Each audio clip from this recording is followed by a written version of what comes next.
रामपुर नामक गांव में मल्लू नाम का एक चोर अपने परिवार के साथ रहता था। जंगल से गुजरने वाले लोगों को रोककर लूटना उसका काम था।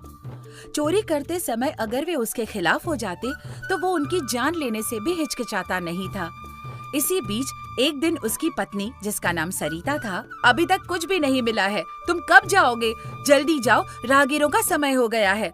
फिर अगर दोपहर हो गई तो कोई नहीं आएगा, तुम्हें गए हुए 3 दिन हो गए हैं। अरे भाई जा रहा हूँ, अभी 3 दिन ही तो हुए हैं। और चोरी से तुम्हारा क्या मतलब है? हाँ, हमें जल्दबाजी नहीं करनी चाहिए। पिछली बार लोग हमारी चोरी के बारे में जान गए थे और पास आने से डरने लगे थे। कुछ समय बाद लोग वापस आएंगे और घटना को भूल भी जाएंगे। ये सब देखकर ही चोरी करनी पड़ेगी। मैंने कहा कि मैं आज जाऊंगा, लेकिन जाने से पहले मुझे कुछ खाना है। खाना तैयार है, तुमको देर हो गई है। ये लो खाना, इसे लेकर जल्दी जाओ। ठीक है, मैं जा रहा हूँ। तुम्हें मेरे साथ आना है या नहीं? अगर मैं तुम्हारे साथ जाती हूँ तो तुम्हारे साथ अच्छी चीजें ही होती हैं और तुम सकुशल लौट आते हो। मैं कई दिनों से हीरे का हार मांग रही हूँ, इस बार ले आना। अरे मैं थोड़ी बनाता हूँ ये, मुझे ऐसे लोग मिलने चाहिए जो हीरे का हार पहनते हैं। तो मल्लू उस दिन चोरी करने निकल जाता है। वो रास्ते में एक पेड़ के पास छिप जाता है। अच्छा मेरी बात सुनिए राजू चाचा, आप जरा ध्यान से जाइएगा। आप बहुत सारे पैसे लेकर जा रहे हैं। गांव जल्दी पहुंचिएगा क्योंकि यहाँ बहुत चोर हैं। ठीक है, ये मेरे लिए कोई नया रास्ता नहीं है। मैं अब तक कितनी बार आया और गया हूँ। ठीक है, चलो चलता हूँ। तुम ध्यान रखना। आप मुझे अपने साथ नहीं ले जाना चाहते? आप कैसे जाएंगे? मैंने सुना है कि 3 दिन पहले यमुनापुर के रास्ते में चोरी हो गई थी। ठीक है, ध्यान रखना। राजू चला जाता है और जंगल के रास्ते से अपनी यात्रा जारी रखता है। मल्लू, जो समय की प्रतीक्षा कर रहा था, राजू को आते देखकर उसे रास्ते में रोक लेता है। जो पैसे और कीमती सामान तुम्हारे पास है मुझे दे दो, नहीं तो तुम्हें अपनी जान गंवानी पड़ेगी। अरे नहीं, मुझे छोड़ दो, मेरे पास ज्यादा पैसे नहीं हैं। बताओ, मेरे जैसे गरीब के पास क्या होगा? और ये बैग में क्या है? मुझे दो, मैं देखना चाहूंगा। इसमें कुछ नहीं है भाई, रास्ते में खाने के लिए कुछ खाना लेकर ही तो जा रहा हूँ, और कुछ नहीं है मेरे पास। झूठ मत कहो, मैं उस बैग की बात कर रहा हूँ जो तुमने छिपा कर रखा है। मुझे वो बैग चाहिए, तुम्हारा खाना नहीं चाहिए। मुझे पैसे चाहिए जो तुमने छिपा के रखे हैं, समझे? मेरे पास कुछ भी नहीं है भैया, मैंने कहा ना, मुझे जाने दीजिए। तुम इतनी आसानी से नहीं मानोगे, पैसे दे दो वरना। मल्लू ने राजू से पैसों का बैग छीन लिया। अरे झूठ बोल रहे थे तुम? क्या बात है, बहुत पैसे हैं इस बैग में तो। और तुमने कहा कि गरीब आदमी हो। तुमने झूठ कहा, इसलिए अब चाकू मारूंगा। अरे नहीं भाई, मेरी बात सुनो। मेरी बेटी की शादी के लिए पड़ोस के गांव से मैंने कर्ज लिया है। अगर ये पैसे नहीं ले गया तो मेरी बेटी की शादी रुक जाएगी। पैसे दे दो ना भाई। झूठ क्यों बोल रहे हो? बेटे की शादी की बात करोगे तो मैं तुम्हें यहाँ से जाने दूंगा। मेरे साथ ये सब नहीं चलेगा। चुपचाप यहाँ से चले जाओ, वरना चाकू को कहूँ अपना काम करने को। मेरी बात सुनो भाई, ये पैसे मुझे दे दो, नहीं तो मेरा परिवार सड़क पर आ जाएगा। तुम आसानी से नहीं मानोगे, मैं समझ गया। तुम्हें अब चाकू से ही समझाना पड़ेगा। मल्लू चाकू निकालकर उसे डराता है। उसके डर से राजू पैसे के बारे में ज्यादा बोले बिना चला जाता है। मल्लू वापस मुड़ता है और घर चला जाता है। क्या मल्लू, तुम आज जंगल में गए थे क्या? लगता है आज बहुत पैसा मिला है। हाँ पिताजी, आज का दिन अच्छा है। एक ऐसा आदमी मिला जिसकी बेटी की शादी थी, उसके पैसे में ले आया। तुम लोगों को परेशान क्यों करते हो? किसी की बेटी की शादी के पैसे तुमने चुरा लिए, ये तो बुरी बात है। जब आपने मुझे ये शिक्षा दी थी तब क्या ये बुरी बात नहीं थी? जब आप चोरी करते हैं तो क्या आप दोषी महसूस नहीं करते? अब आए मुझे सबक सिखाने। जाइए, अपना काम कीजिए। मुझे इस बात का पछतावा हुआ, इसीलिए तो ये काम बंद कर दिया। अब मैं चाहता हूँ कि तुम भी इस पाप वाले काम को बंद कर दो। तुम्हारे पास जो कुछ भी है उसे जमीन और खेत ले सकते हो। तुम इतने लालची क्यों हो?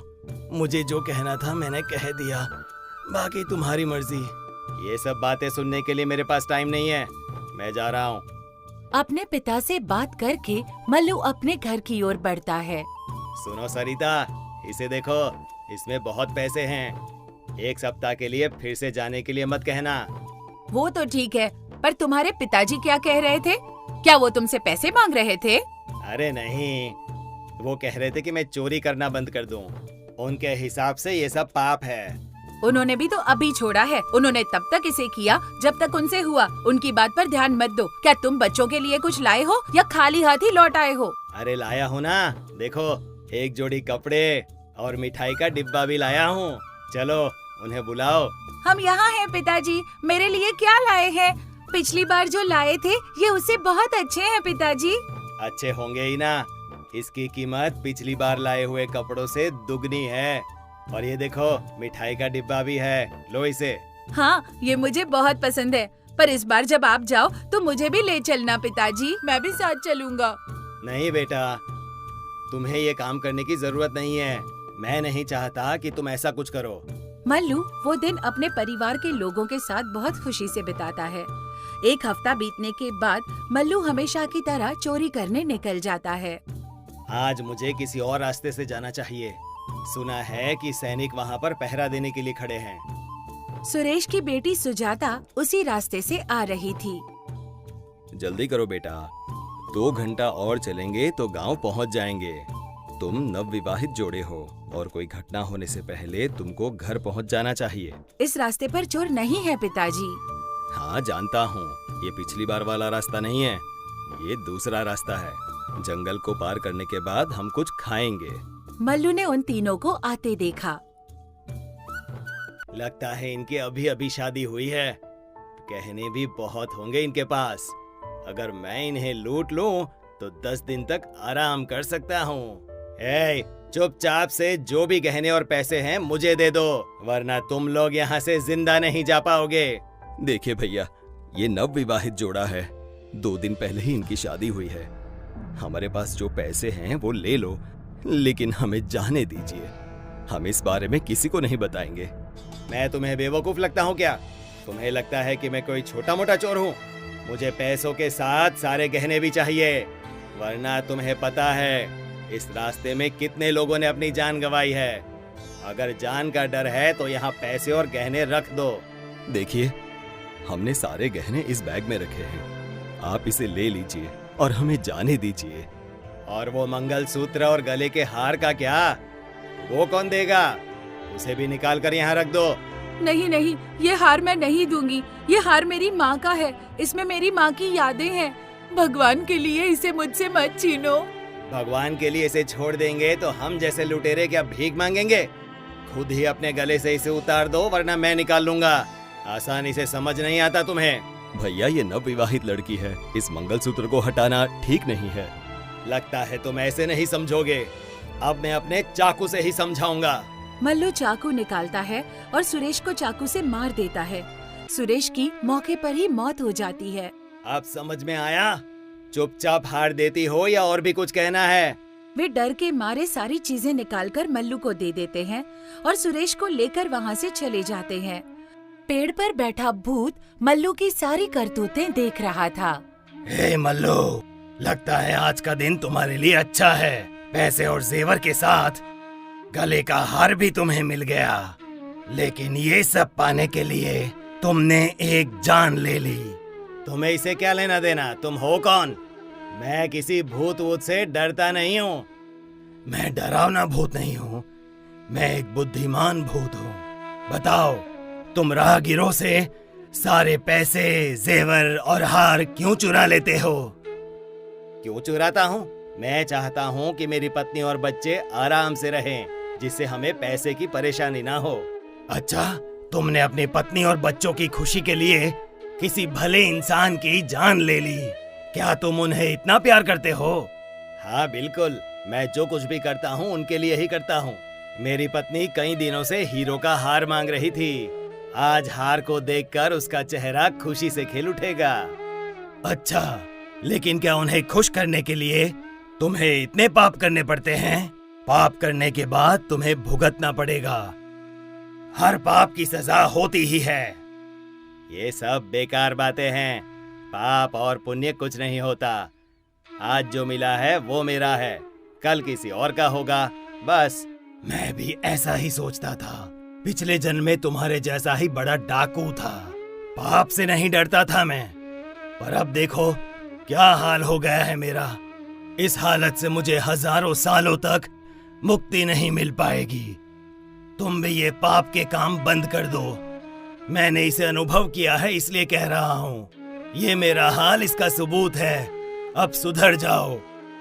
लेकिन अगर मैं कल से ये काम बंद कर दूं तो अपनी पत्नी और बच्चों को आराम नहीं दे पाऊंगा। और अगर मुझे उनकी जरूरतें पूरी करनी है तो मुझे चोरी के अलावा कुछ नहीं आता। मतलब तुम अपनी पत्नी और बच्चों की खुशी के लिए ये सारे पाप कर रहे हो। लेकिन एक काम करो, तुम पहले भी बहुत पाप कर चुके हो। पैसे और गहनों के साथ अपने पाप को भी उनके साथ बांट कर देखो, तब वो तुम्हारे पाप को स्वीकार नहीं करेंगे। अगर तुम चाहो तो एक बार उनको ये पूछ कर देखो। मुझे अपने परिवार को पूछने की जरूरत नहीं है, वो मेरे लिए कुछ भी करेंगे।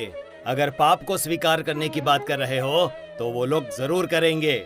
मैं अभी जाकर उनसे पूछता हूँ। मल्लू घर वालों से भूत के कहे अनुसार अपना पाप साझा करने के बारे में पूछने जाता है। वो पहले अपनी पत्नी से पूछता है।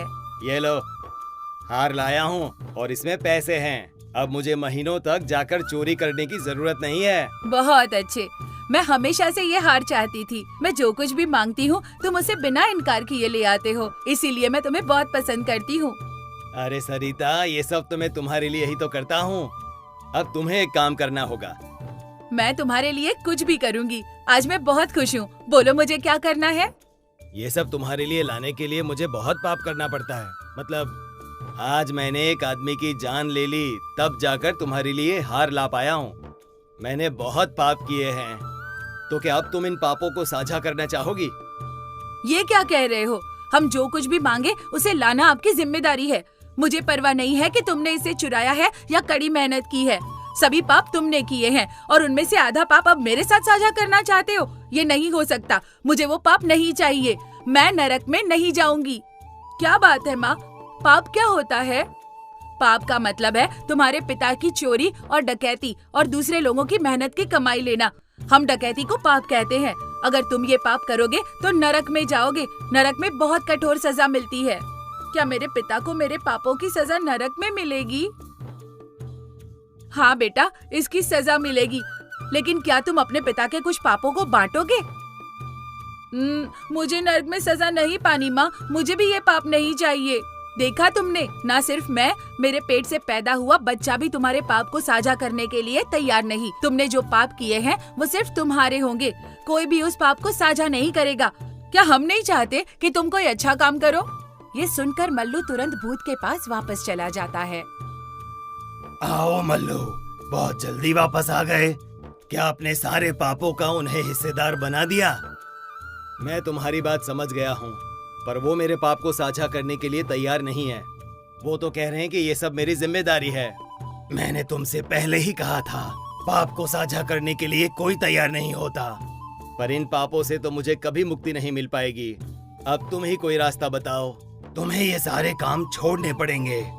तुम्हारे पास जो कुछ भी है उनसे अच्छे काम करने की कोशिश करो। धीरे धीरे तुम्हारे पाप कम हो जाएंगे। ठीक है, मेरी आंखें खोलने के लिए तुम्हारा शुक्रिया। उस दिन के बाद से मल्लू को इस सच्चाई का एहसास हुआ कि जिसने पाप किए हैं उसे भुगतना भी होगा और अपना शेष जीवन जितना हो सके अच्छे कामों में बिताने लगा। अगर आपको ये कहानी पसंद आई है तो और अधिक नई कहानियों के लिए हमारे न्यू स्टोरीज बुक चैनल को लाइक, शेयर और सब्सक्राइब करें।